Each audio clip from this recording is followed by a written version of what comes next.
Hello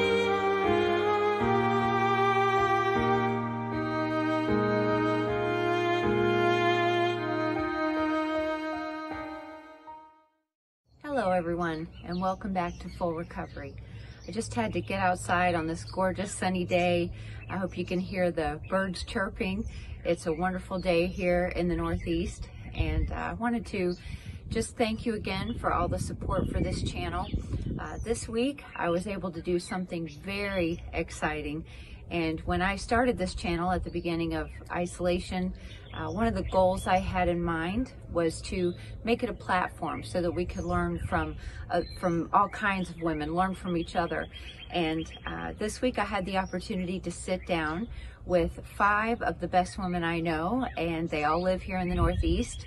All 5 of them live in New Jersey. I was the only New Yorker, but we gathered together to talk about what's going on in our world and in this time of this pandemic, and how to handle reopening of churches and things. They are all 5 of these women are preachers' wives, and I just wanted the chance for you to get to know them, and it's something that I have enjoyed doing a couple of times on this channel, and I hope to do more. I certainly understand I am not the end-all be-all of wisdom and teaching, and so I want to introduce you to other women who maybe you don't know, or maybe you've just never heard them before, but women who certainly have a lot to offer. They talked freely about their time during this quarantine, and of course you understand, if you are watching this video and you are in the ministry, you understand it's a difficult job, it is time consuming, and it takes a lot out of you. One of the women, Mrs. April Clark, that I had the opportunity to talk with this week, said that she has, her schedule has changed a little bit, but she's adapted by learning to reupholster and doing some other things at the church, sprucing up things that she wouldn't have had an opportunity to do otherwise. And so the ladies that are in this video are, of course, Mrs. April Clark, as I just mentioned, Mrs. Jay Clark, Mrs. Carla Clark, and then Mrs. Pam Miller and Mrs. Tammy Fisher. And we had the chance to discuss many areas of life during this pandemic, address some subjects that were submitted to me, questions that were submitted to me, and I hope you will enjoy this series of videos. We sure had a great time being together and filming it, and there's a lot of great, useful, practical information here. Also a lot of spiritual insight. I hope you'll take it to heart, and I hope it's a blessing to you. Thank you so much for watching.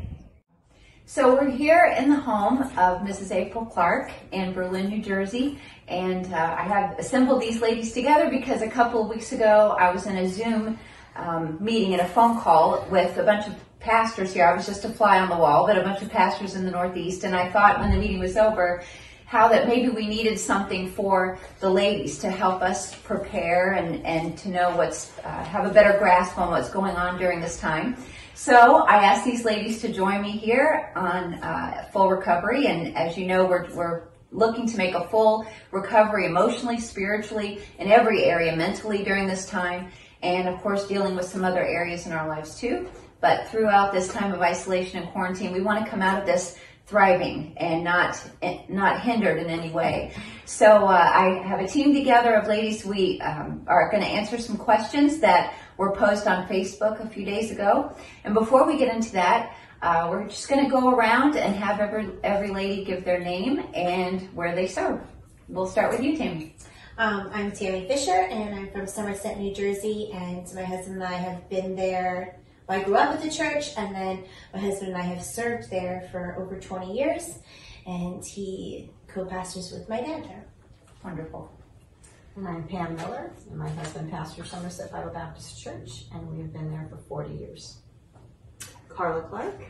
My husband is an assistant pastor at Solid Rock Baptist Church, Berlin, New Jersey, and we have been serving there for over 27 years.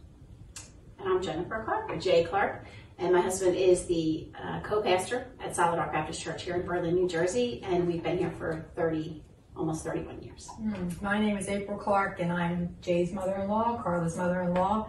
My husband pastors Solid Rock Baptist Church, and I don't know how many years it's been, since 1981. Just couldn't subtract it out, but however that's been. We started the church back in 81. That's wonderful. And I'm Amy Bassick. My husband is Pastor Joe Bassick, Northeast Baptist Church in Danbury, Connecticut, and we started in 1994. So today we're just going to take some time to answer some questions that were posed, and we're going to jump right in. First of all, I'd like for you to maybe just take a minute and discuss how your life has either changed in the time of isolation and quarantine, or maybe some things are better or worse because of the pandemic. But if you just take a minute and talk about some things that are different for you right off the bat. Would you go first this time? Yes. Actually, I just said to Amy, it's probably not a very spiritual answer, but this time of being at home, sheltered, is that what they call it, has really kind of been like a vacation, to be honest. Or maybe not vacation, but restful. We have a very busy church, and all of us have a full schedule almost every day, pretty much 7 days a week. And so not being able to be at church and with people has allowed me to spend more time on classes that we did through Zoom, and really just, I'm not taking it easy because we're cleaning closets and clearing out books and planting flowers and that type of thing. So every day is a full day, but it's a different kind of fullness. And it's been kind of refreshing, actually, except when we go out, it's kind of creepy. Right. People in masks and that type of thing. But that may not be the case for everybody. I'd have to say that, why do I feel relaxed about it? It's a blessing to have men in the family that are carrying the load. They're still preaching. They're still trying to make what do you call it? Live stream. Streamlining. Like that. Interesting, look good. Yeah, my husband calls it streamlining. And so they're shouldering the bulk of it. Jay, maybe you can speak to the wedding aspect of that. We did have that in the middle of this. But so I've been actually not stressed about being at home. When I go out, I'm stressed. But it's been a good time. I'm getting kind of to the end of it now. All the odds and ends that we want to catch up on are getting done. But in that way, it's been a blessing. And I do thank the Lord for the people, our church staff, and the men that are doing the things that I'm not doing, and doing them well. And so thankful for that. Wonderful.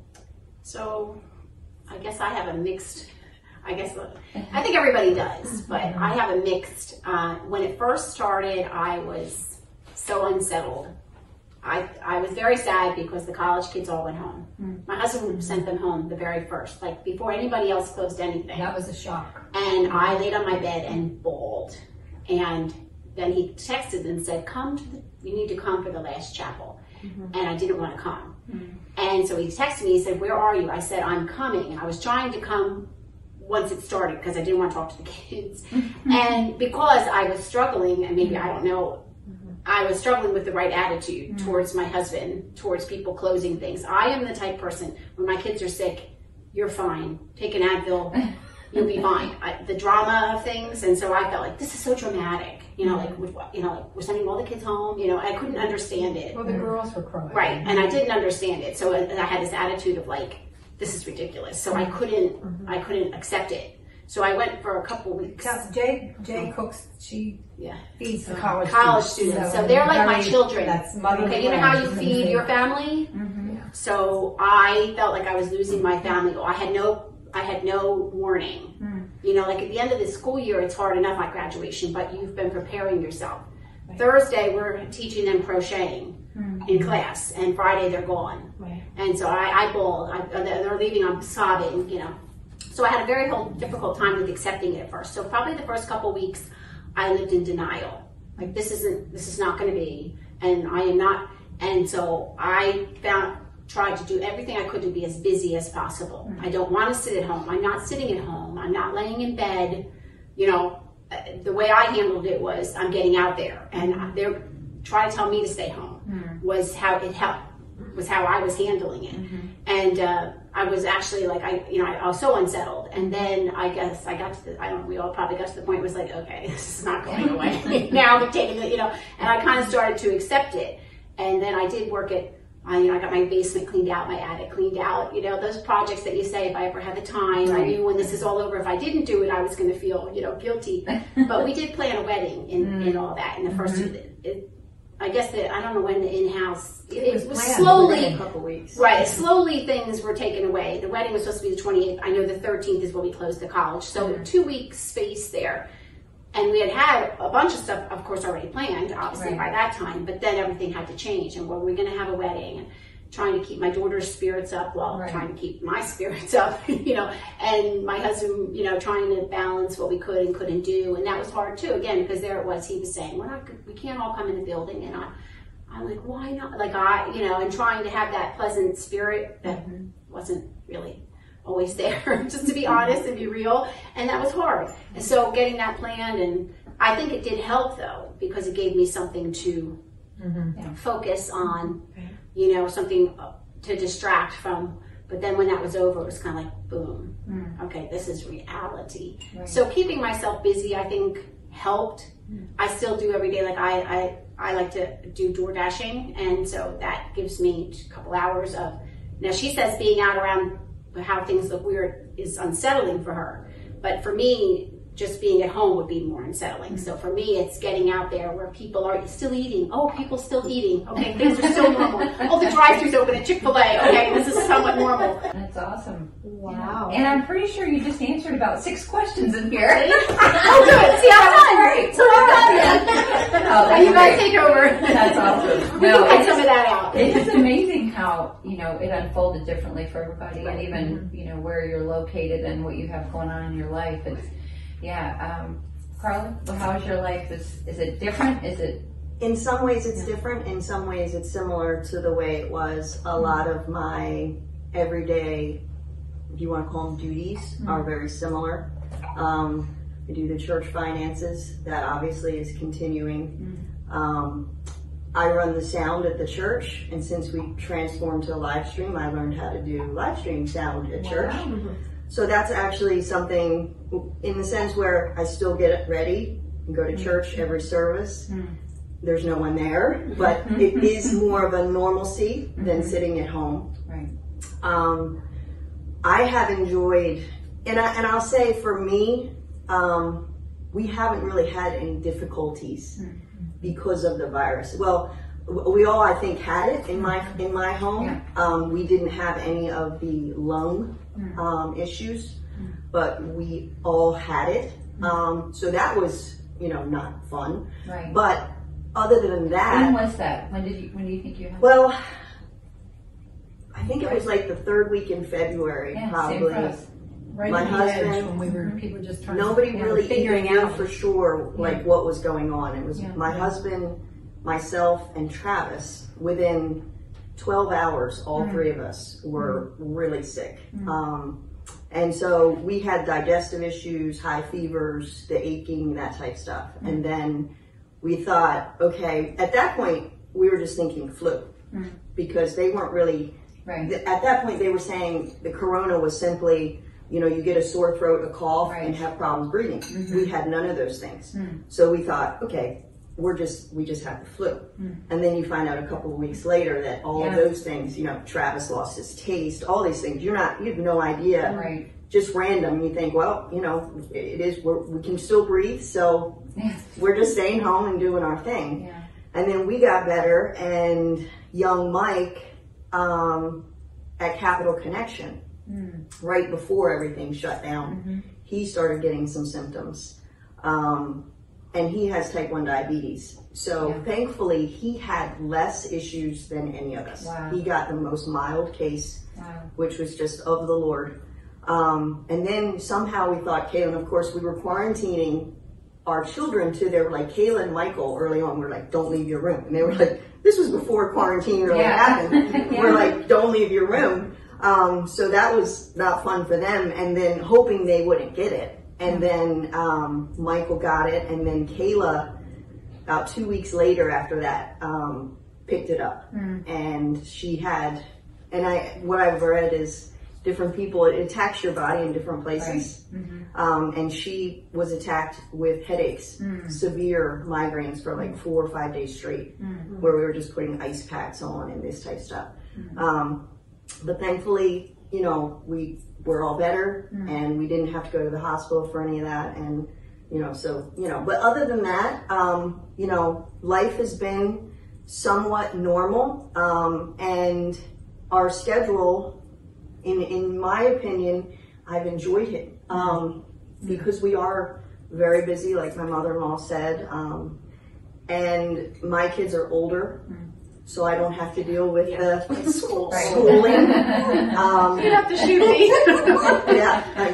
Kayla teaches kindergarten, so she's been FaceTiming her kids one-on-one for different things with them, and college, and with Michael and Travis, they were, you know, online classes. So all of that was just pretty seamless, and didn't really affect us too much. And the idea of having family here, even though they were working, doing different things, at night at 8 o'clock, everything kind of shuts down. And, you know, I love that. Kind of nice. I mean, cooking dinner has never really been like my thing. And honestly, during this quarantine, like I'm cooking like almost every single night. We're making menus where I say, okay, let's make a menu for the week, because you try not to go to the grocery store every day. And we've just created all these new fun things to make, and the kids are loving it, and I'm loving it. And, you know, having family devotions at night, you know, with my kids with their age, half the time everybody's all over. We did it more when they were younger. Being able to do that. And it's just, to me, it's been a blessing. But again, we have not experienced difficulties. You know, the church has been, you know, our people have been so great and giving and sacrificing to keep the ministry going. So it hasn't affected, you know, our income, you know, job-wise, health-wise. We haven't lost anyone in our family. And so I know for a lot of people, it's been difficult, but thankfully, we've been able to enjoy a lot of it, and try to get a lot of projects done, which is something I'm real thankful to be able to do. And just trying to keep our schedule as normal as possible has helped even my children, even though they're older. I remember when Trav came home from college, the day they shut everything down, he's kind of like, you know, he doesn't do real well with that kind of stuff. And it kind of shook him, you know. So we tried to maintain a schedule in our home, and he was real big on that. He's very good at keeping himself busy. He recorded a single and put it out. The Lord gave him a song, and so there was all different things. I don't want to answer every question like Jay. I didn't realize I did. I didn't but that has been something. You can cut it all out, down to 30 seconds. I'm thankful for the quarantine. How's that? Just cut it out. This is a big edit. But really, just, you know, try to be positive about it, and try to, you know, try to even think, you know, early on when we started live streaming.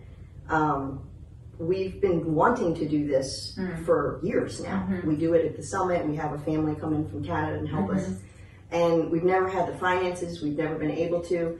And the Lord just fixed that in 1 week. And we're doing things, and we're reaching people that would have never come to our church, but yet on live stream are watching. And early on, I was just so excited, because I felt like, man, maybe we're going to see like some sort of revival, and I'm still hoping we will. But everybody was, I mean, watching and sending in, you know, information about they got saved, and God's helping them. And even our church members, family from all over the country that they could have never got to come to church are watching it, you know. And so in a lot of ways, the quarantine has been just great. And then for some, I know it's been a heartache. So it's interesting that you mentioned in February how sick you were, because we're the only church that I heard of that has done this with this quarantine. But I think it was the second week of February, we had so many people in church that were ill, and we just were passing it. I never got it personally, but my husband was very sick. So many people in the church were sick. Half the choir was absent one Sunday just because they were all so sick. So we put away the hymn books. We stopped shaking hands. And my husband said from the pulpit, if you are not feeling well, please do not come. And in February, we were doing that. And so it was just amazing to me how quickly this virus got a grip, on certain areas or people. And then even now, it seems some parts of the country it's just now getting there. And it's just weird how it works. But Mrs. Miller, how about your life in these times? Well, I'll have to go with Mrs. Clark to say it's been a blessing. I feel like I'm on vacation. I truly do. It was hard at first. Usually I say that I go on my roller skates, my roller blades at about 5:15 in the morning, and I don't take them off until about 6 o'clock at night because of school. A big blessing. On March the 13th, my first and second grade teacher had to resign her position, not for a bad reason, for a God-given reason. But that meant that not only was I going to be doing high school and supervising all the teachers, but it also meant I was going to be teaching first and second grade. Wow. And then we closed school on the next Monday. So that was very helpful, honestly. But at beginning it was hard in the fact that all my quizzes and tests are collated for the whole year, and everything is ready to go. And so now what do we do? So we had to make portals for all of the students so that they could go online and have classes for 5 hours a day, and my teachers had to make packets for 2 weeks at a time, and we had to have drop-off boxes and pick-up boxes, and so that took a while to get the system rolling, but after that was rolling and everybody was doing well, and you answered 101 questions throughout the week of what page we're supposed to be on, all of that. Now it just seems like I'm on vacation. I just go do that 2 days every 2 weeks. So I'm getting projects done, and it has not bothered me to stay at home at all. I don't feel tired. I feel successful. Like vacation's probably, but it's like restful. Yes. Maybe it's not vacation, but it's like restful. Yeah, it's not that rushing, that always having somewhere to go. You don't have this long to-do list that mentally you're I working describe in it your head. as I feel like a person. Instead of a machine.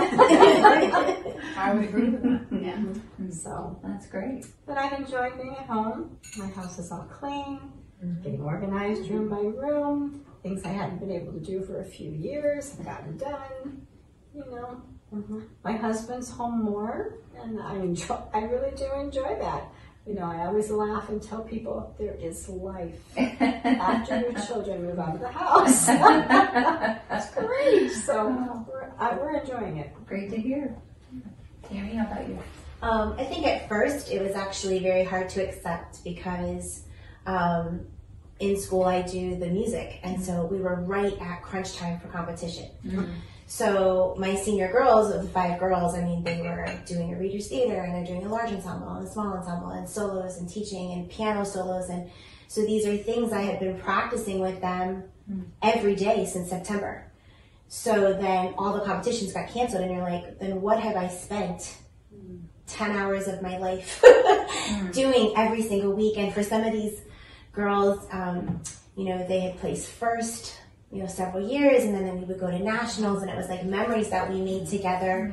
My one piano student, she's done first place in state, every year. This was her final year, to go, and so in a lot of aspects at first it was a really hard letdown, really hard letdown, because so much effort and work in there. But then you have to let that go, and you have to move on, because and I had to be the encouraging one to tell, these students. Now for some kids, they were totally thrilled that Help It to Shame was canceled. But there was, there's a couple, my senior girls, it was their biggest letdown because they were competing in everything. And they, in many aspects, felt like, okay, this is the best I've ever done. And so it was hard to not be able to put forth what they had worked so hard in. So as a teacher, it was very hard to have to be positive and be like, even when we chose these pieces and we started working on them, God knew we weren't going to get to compete with them. But that doesn't mean that we shouldn't have worked hard and learned them. And we can learn through the hard work you put in, and we will find some way to use them. I don't know how, but before you go to college, we'll find some way to use everything you've worked very hard for. But then the biggest change was having to homeschool my two. And there's different challenges, and I know that's one of my questions, so I won't get into that, but each of them have their own specific learning challenges. So they're not, I was the type of student that if I would have had to do homeschool, which I did for high school, I did ACE. So I did it myself, and I did 4 years of high school in 2 years because I'm motivated and I got straight A's, and it was very, very easy.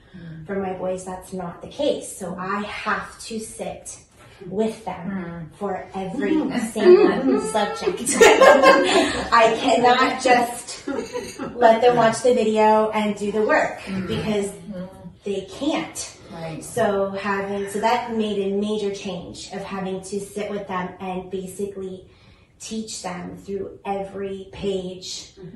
And there were many, many frustrating moments where I had to walk away, or I lost my patience, or, and we'll get into that. I don't want to answer my question. So that has been a challenge. That's why I'm over here. But at the same time, like they said, we all, obviously you can tell we all come from very busy ministries.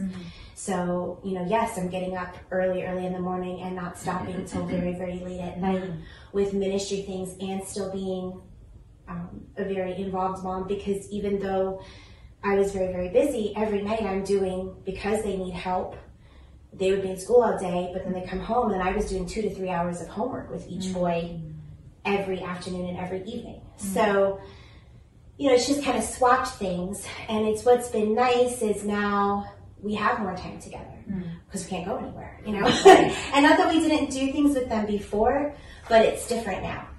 And we've been thankful. We had just moved a little over a year ago from a very small home to a much larger home that has space. And I said to my husband multiple times, I'm so thankful for this house because it would have been really tough to be quarantined in our old home. Here we have space, and they have different things that they can do, and a nice neighborhood to ride their bikes. And, we've done lots of projects together. They've helped with the yard, and he's taught them lots of different, my husband taught my one son, how to do lots and lots of yard work, and my other son has helped me a lot in the house. We've painted more rooms, done lots of projects. I've learned how to paint furniture. I've painted a lot of furniture.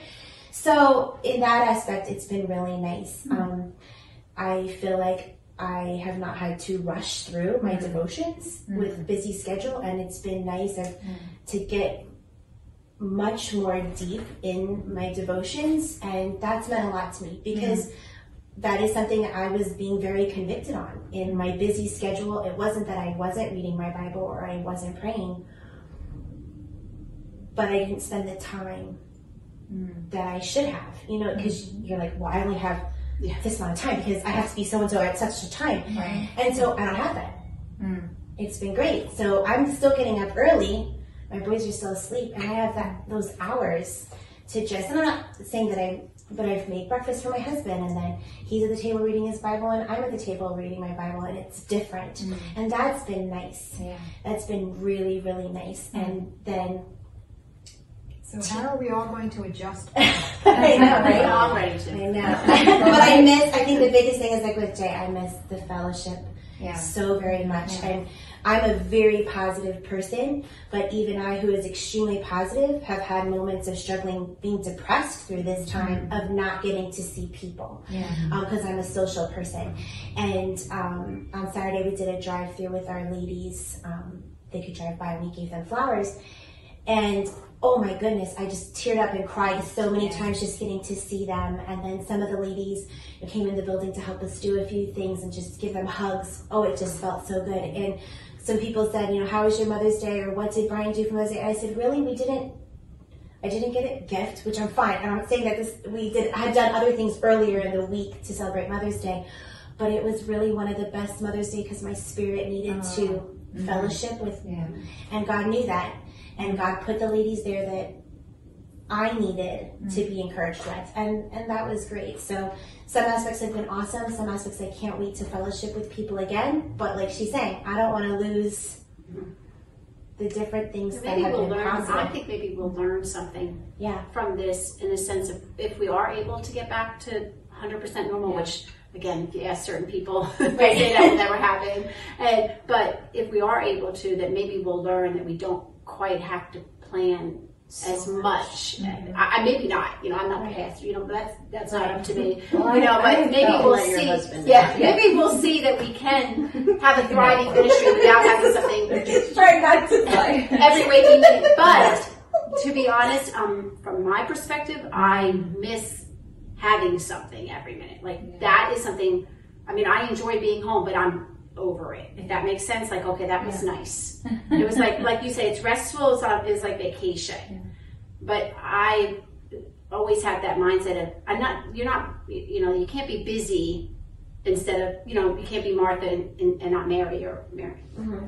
You know what I'm saying? You can't just be serving all the time and not taking the time. But I also feel like sometimes people, I need to be quiet. I can't serve, and so I think there's that balance of all those things we were doing were for a purpose. They were for bringing people to church. They were for. I think sometimes I think of the kids, the teenagers, and the bus kids. When my husband talked about not being able to open the buses I'm not supposed to say when we're having our first service to everybody, but May 24th. But that won't be buses. And he started crying, just saying, and I was bawling, listening to the service, crying, thinking of the kids. No nursery. There's no nursery. Those kind of things, thinking, this is nice for us. I spoke to a lady the other day. She hasn't left her house because she has lung problems since March 13th, and she lives by herself. And her family won't come see her because they're afraid to get her sick. So she looks through the window. Okay. So I'm not taking away from all of our pleasant, restful experiences, but it's not that way for everybody. And so if we, getting back to where people we need as ladies, we're wired. We need other people. We need friendships. We need fellowship. We need other Christians. And I know we can talk on the phone or we can FaceTime, but it's not the same as being with other our spirits bear witness. There's something to that. And so being with a lady in the ShopRite isn't the same as being with you in church. Correct. So I feel like it's great to have this, and I don't want to when life hands you lemons, you make lemonade, and I think we need to see what God was maybe trying to do for us during this time. Yes. But we can't get so comfortable resting on our laurels, this is great, maybe we should just be this way all the time. No, right. Because we've had 2 funerals that nobody could attend. People, and graduations that have a lady in our church, she died in the hospital with one person. Nobody there. Well, not nobody, people in cars. Right. But no wedding reception. Right. Well, I felt, 2 brides. Isaiah 64 talks about God bringing us through difficulties and preparing us. And I felt collectively, as churches, as believers, that we have been sort of pulled back in God's bow. And my brother, who's a hunter, your husband's a hunter, I don't know the language, but he told me it's called the full draw. When you pull something and arrow back to launch it farther. Right. And I have just felt like whatever God's pulled us back for collectively, it's because he's going to do something really amazing when all this is over. I don't know what it's going to look like. None of us do. None of us does. We don't know how. There's no predicting how this is going to resolve, if it will, when it will. But I think, for my own self, for my sanity during this time, I have just been begging God every day, show me what you have. Yes. I want to be ready. I don't want to be sitting on my haunches just doing nothing. I want to accomplish things. I want to be looking for individuals who need Yes. something, need a connection, I heard a story a few days ago about a young man who took his own life because he was so despondent during this time. And some people can't handle it. Some people love the aloneness. Some people can't handle it. But I just feel like we've been pulled back to launch. And I don't know into what, but something's coming. Yes. Something is coming. And on that note, I meant to have you do this before we started rambling, but would you lead us in prayer before we get to these questions? Lord, we do thank you for the perspective that you give us on life, our daily life, and through times like this.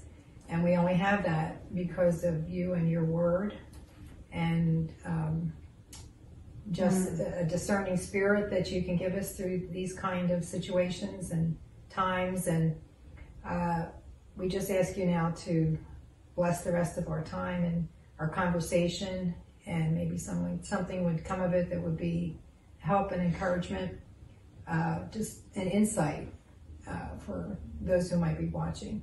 So we just ask your blessing on the rest of this conversation. We pray in Jesus' name. Amen. Well, we know this time in our nation's history is different, and in my lifetime, I haven't really experienced anything quite like this as far as not being able to do things, go to church, things like that. We're living in a time in history where lots of things are shut down. It's not just church, but it does feel like church has been sort of, I think attacked is a strong word, but we feel church is essential, and it seems like the general population doesn't agree with that. But we've been through this before as a nation and Christians. Of course, Christianity has endured for the last 2,000 years, has endured times of uncertainty and persecution. And I certainly am not equating that to, the Inquisition or times like that. But it is uncertain and it feels unsteady.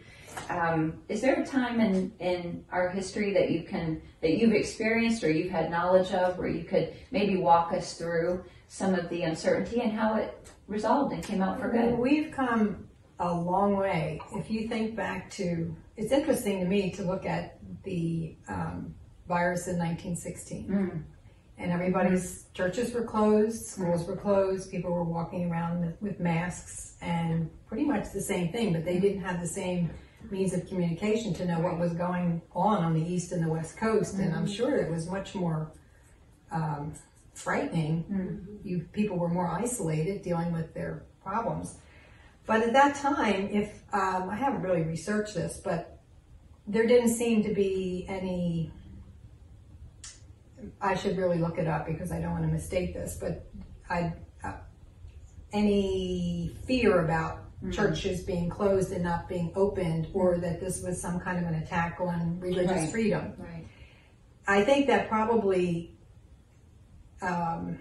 is telling about our society at that time, that it would just be a given that this is just temporary, and people didn't feel assaulted or the religious freedoms were being compromised. But so as you go on through history, and in our lifetime, Mrs. Miller would remember this, I'm sure, in the 80s, I can think of a couple situations where you've got church and government where there would be a conflict. I can think of one, remember when Social Security, you had the situation with Social Security?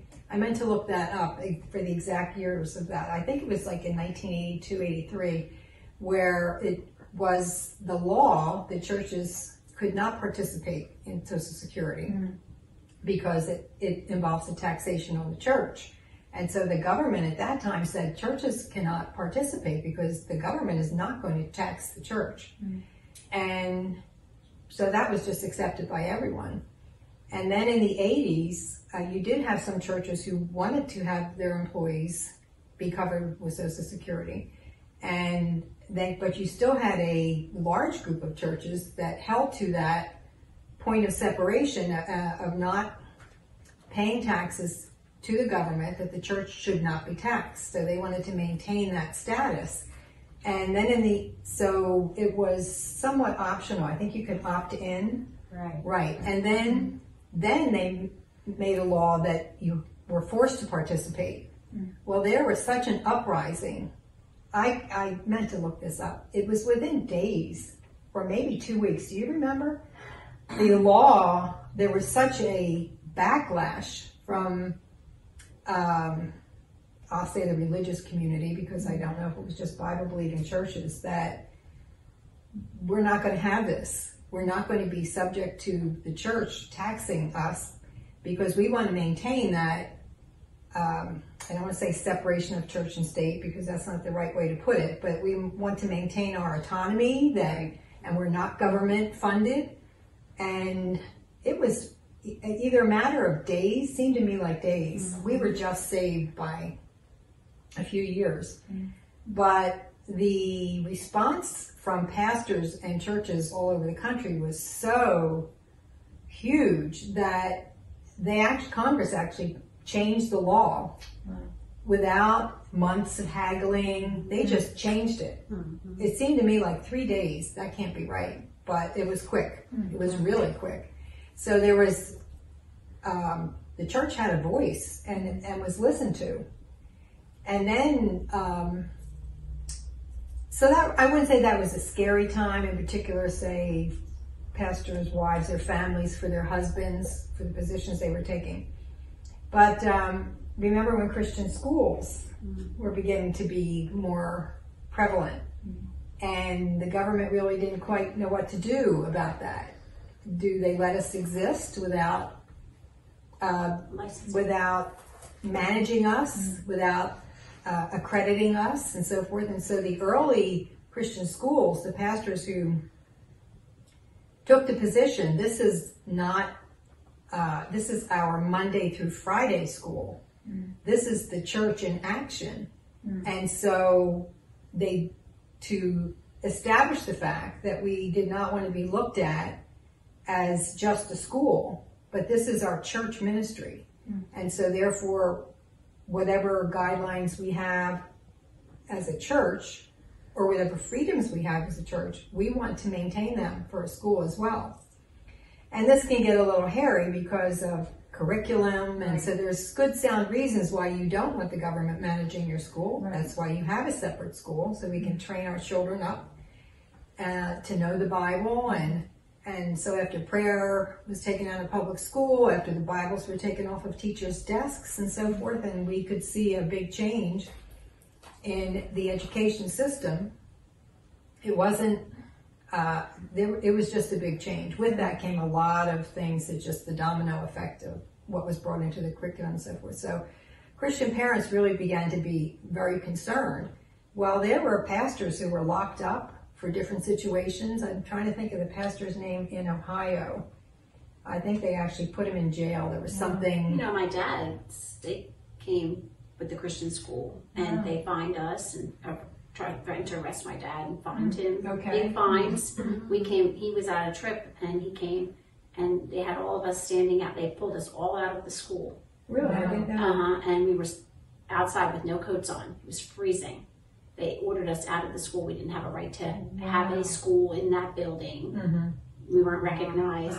Yeah. And my dad came back. The news cameras were there. We were all standing out there freezing. I remember as a little girl, terrified. They came in like SWAT. I'm not saying they were SWAT, but that's how they came in. Pulled us all out. And I mean, that went on and on for years with my dad, because he wasn't going to license the school and so forth and so on. So it really did happen. And so licensing, that issue of licensing, when we got saved in 1975, and so by 1979, 80, we were in Texas, Lord called us down to Texas, and my husband was the principal of the Rebecca Home for Girls. And that ministry had come through, the pastor was Brother Lester Roloff, well known on the radio, very liked in particular certain parts of the country, his radio broadcast, and they had a home there for girls. There was 400 or 500 girls in a dormitory, large dormitory, and they had several different homes. And they had been probably through 12 years of in and out of court, different threats to the ministry, going to close them down because they would not comply with the terms of being licensed, which again would affect your curriculum, how you can train children. And their goal was to we had girls there who were hitchhiking on the highways. They were court ordered there. These were not nice little Sunday school girls. They were really there to have their life revolutionized, and some of them were pretty hard cases, and drug situations, you name it. You would have people there, adults as well as young people. And so the homes there was different times where there was going to be a showdown. And there was one time in particular, I think this was in the mid-70s, and we weren't there till 1980, where you had pastors converged upon Corpus Christi, Texas, with their shotguns in hand. I mean, this was going to come down to like another American Revolution, because they were going to come in and do what they did at your school, take the girls out and put them in foster homes. And so different ways, at different crossroads, where legally in court, and what governor was in office at that time, and what their sympathies were, or what their personal beliefs were as to the importance of that ministry, influenced how different judgments came down the line for Brother Roloff. But it was a scary time, and where you really had the law coming down and saying, we'll close you down. And so there's a whole conversation that can go with that. I was reading an article the other night, just trying to refresh my memory on it, because while we were there were still visits from what they would call DHS, Department of Human Resources, or what they call it, DHR, I guess. And they would come in and they would just present themselves. They would just show up, and we want to come through your buildings, we want to come through the school. And so there was that resistance of, you can't come in here on a Sunday morning. But it was just a scary time, I'm sure, for the women whose husbands were really saying, okay, we're sticking our neck out. We're going to put ourselves out there and say, you can't do this. We are the church, and to draw the lines, trying to do it constitutionally, from a constitutional perspective. And so we're facing this right now in the state of New Jersey. You used the word essential. I was reading the letter from the governor that went out a few days ago, and he's still holding to his mandate that even if you can go out for religious reasons, no gatherings more than 10 people. And so the idea that the liquor stores can be open and there's 50 cars, car by car by car, parked, and I guess maybe they're letting them in so many people at a time. See them lined up, and I see lots of cars. I don't even see. I've been driving by the one liquor store, Canals, and there's 1,000 cars and there's nobody lined up outside. I don't know how that's working for them. them. But all the other non-essential pet stores, everything The else. 5 times she's driven by. No, that 100 times. She's I just go by. delivering. I go by every day. Jane's got her finger I on go it. by every day, and I'm like, look at all. I mean, there's. Yeah, It's a jam-packed parking lot. Yeah. So right now we have men, pastors, who are taking a stand and saying, now at first I think it took us by surprise. Like it just seemed like, okay, and like you say, temporary. But as this has gone on, it's not to make a problem, but it's really to establish the precedent, or to establish the fact that we are complying willingly, but you cannot force us. Right. By choice, we are, Right. and we believe that church is essential. Yes. So when you hear on the news, and I don't want to do all the talking here, where all the things that are so needed by the public, including alcohol, but what's not needed is attending church. Right. Even though we know the Bible says, forsake not the assembling of yourselves, from biblical philosophy and perspective, we're coming from that angle. So when you tell us, no, you need to have faith, but you don't have to have church. And faith and church are two different things, and all the arguments about it. We're hoping it's not going to come to a head. Right. But on the other hand, I think it's a good thing for our young people and our sons and our daughters to see, okay, there is a line. Right. And for them to even have it explained by moms and dads that are homeschooling their children, why is this an issue? Absolutely. Why is this a problem? Because I think we all feel a little overwhelmed by the freedoms that we've had that we just have willingly given up. Right. Like, oh, okay, I have to stay home in my house.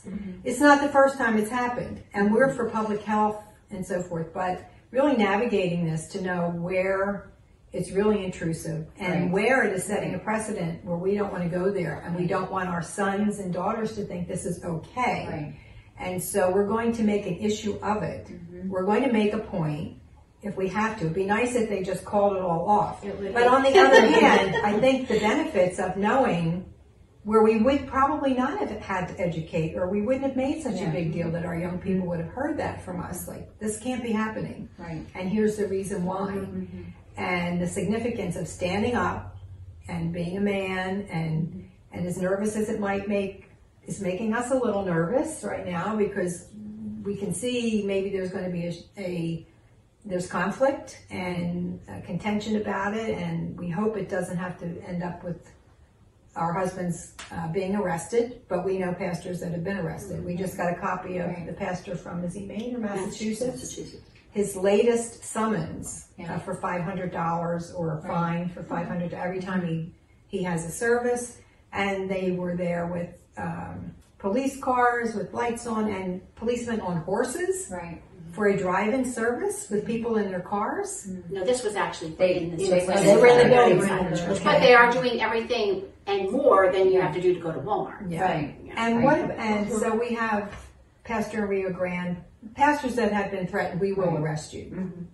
And so Now, some of them have been able to continue. It depends. A lot of this has to do with Where you the are. governor Yes. or local government.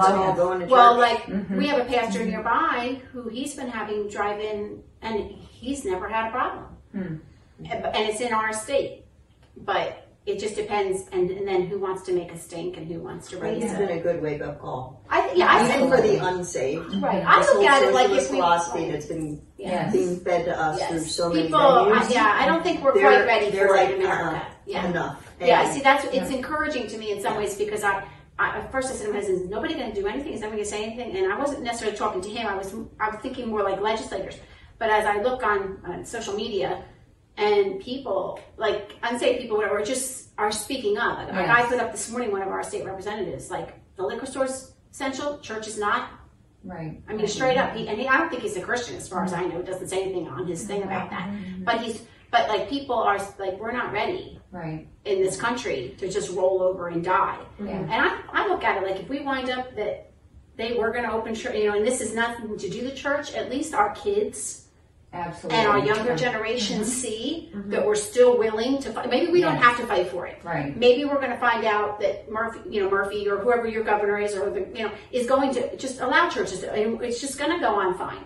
But we were willing, because this generation of like just there has roll to be over. that example. I used to say, my father used to quote, right, the only thing that's necessary for evil to triumph is for good men to do nothing. And so maybe we don't have to do anything, but if we're willing to do it and we're going to do it, we can't just sit back and not cower like people are cowards, but like, even if it's not necessary, some people say, well, let's just wait and see what happens. Well, there's a point where you're going to need to stop waiting and see what happens, because in the meantime, they've got you rolled over. Well, and I think the circumstances would be incredibly different if this wasn't involving people's health. When you start touching people's health, Right, because then you're because you're it's your loved uncaring, ones and it's your, and so everybody And you're just going want to to be called careful. selfish. selfish, right? That's where Yeah.